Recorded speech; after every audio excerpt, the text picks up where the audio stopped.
প্রথম চত্বরটায় পৌঁছতেই ছোট ছোট ছাত্ররা একেবারে ঝাঁপিয়ে পড়ে ওয়েলকাম জানালো ট্র্যাডিশনাল গরম পৌঁছা বা সুচা হাতে ধরিয়ে, যাকে আমরা বলি বাটার টি।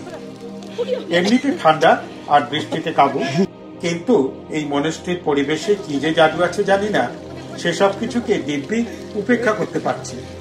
অনায়াসে চমৎকার সব মুহূর্ত তৈরি হয়ে যাচ্ছে। এদের তিব্বতীয় খারাপ লাগছে না, কিন্তু অন্য সময় খারাপ লাগে।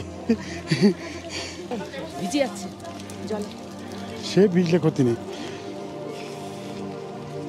এই মনাস্ট্রি রয়েছে হচ্ছে লাসার সঙ্গে যুক্ত, এই গেলুকপা সম্প্রদায়েরই। এর ভেতরে 18 ফুট বুদ্ধ মূর্তি আছে। 1680 থেকে 1681 খ্রিস্টাব্দ পর্যন্ত পঞ্চম দলাই লামার সময়